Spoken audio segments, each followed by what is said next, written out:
After learning this about money, I'm quitting my $70,000 job. Thanks to the introduction of social media, there's now a whole industry of influencers boasting about how they were able to make enough money to retire in their 20s or 30s.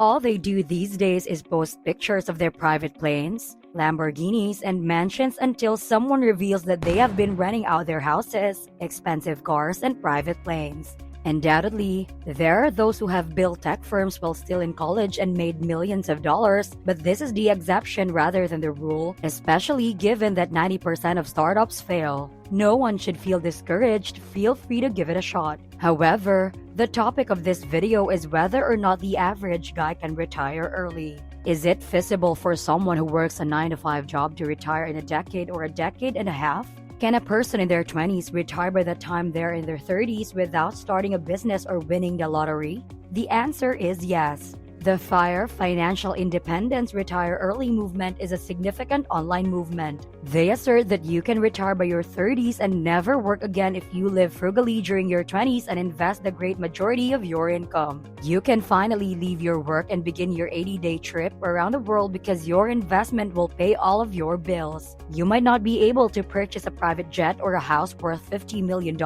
but you can still live comfortably without ever having to work a day in your life. Hello there, this is the Financial Fortune, and in this video, we are going to talk a lot about money, such as how much money you need to put aside in order to retire by the time you are 30. How should you invest your funds so that you may accomplish it? What is the 4% rule then? Why are wealthy people always wealthy? Please don't forget to leave a like, click subscribe if you haven't already, and hit the notification bell to be notified whenever we release new videos. If you look closely at what makes wealthy individuals wealthy, you will discover that they have the capital that generates income for them even when they do nothing. Think about $1 billion earning 3% interest per year in a savings account. That is $30 million every year, which would be plenty to live in a very extravagant lifestyle for you. This means that even if you spend $30 million annually, your worth won't drop by even a penny. And that's what distinguishes the wealthy from everyone else. Because they only make enough money to live comfortably, the majority of people are unable to escape the cycle of poverty or the middle class trap. When they end up generating more money, they raise their standard of living by getting a bigger house, a nicer car, or other things. Nothing is wrong with that. The improvement of your quality of life is ultimately the purpose of money, especially since you'll be able to give your child that house and greatly simplify his life by doing so. If he is as wise as you, he will follow in your footsteps and at the very least buy another property during his lifetime before leaving 2 houses to his children. After several generations of continuing this process, your grandchild might inherit several homes or at least some money to give him the comfort of financial independence. But most people would consider such a stupid tactic. Why would you put yourself through all that effort and deprive yourself of life's pleasure in order to give your grandkids a better life? It is their issue. They will understand it, but the FIRE movement asserts that you do not need to work your entire life to accumulate wealth. Simply commit 5, 10, or 15 years of your life to accumulate riches. That's all then. You can save enough money to invest and live off of the interest your savings will be earning if you live exceedingly conservatively and save more than 80 or 90% of your income. A few generations ago, such seemed unimaginable, but we are fortunate to be young in 2020. The world has advanced to the point where anyone born in a first world nation or who at least resides there has the chance to escape the cycle of poverty and achieve financial independence within 10 years. The average household income in 2018 was a little over $63,000. Assuming that the average return on an index fund that invests in the S&P 500, for instance, is 10%, saving $630,000 and investing them in such a fund would allow you to withdraw $63,000 per year while your initial investment of $630,000 would remain intact. Of course, $630,000 is a lot of money, but most people can afford it. Surgeons, physicians, and engineers easily earn more than $100,000 a year after taxes.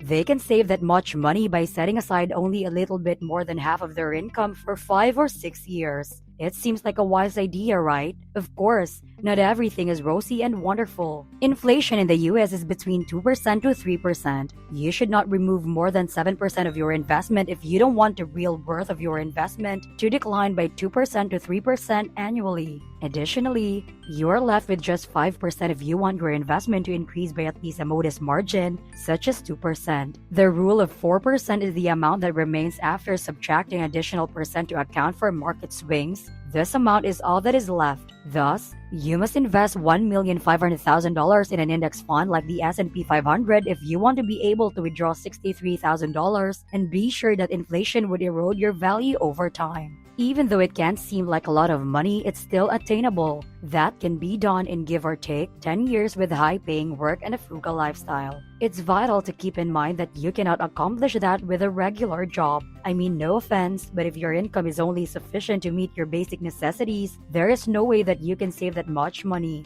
The idea is that you should strive toward obtaining a high-paying career while continuing to live like a student and invest more than 80% of your salary in order to be able to retire permanently in 5 to 10 years. The type of retirement you want is something else to consider. If you want to drive a Ferrari and spend more than $200,000 a year, you'll need to put in a lot more effort and invest $2, $3, or $5 million before you can afford to spend $200,000. It all depends on your spending habits, but if you don't mind spending $50,000 annually, you can retire much sooner. But before you begin investing, pay off your debts, especially those with high interest rates. Receiving a 10% rate of return while carrying a 20% credit card debt is absurd. Your mortgage is an exception to this rule though. You're at least developing equity with a mortgage, so put your attention first on paying off your high interest bills before turning to savings. No matter how brilliant this strategy appears to be, it contains flaws. What good is it to give up your greatest years of life, especially when you're still in your 20s, to be able to retire earlier? You want to party, hang out, and try new things throughout these years. In addition, I don't believe that most people wish to retire at 30 and then do nothing for the rest of their lives. Work provides significance and self-fulfillment in addition to financial gain, particularly when you enjoy your job.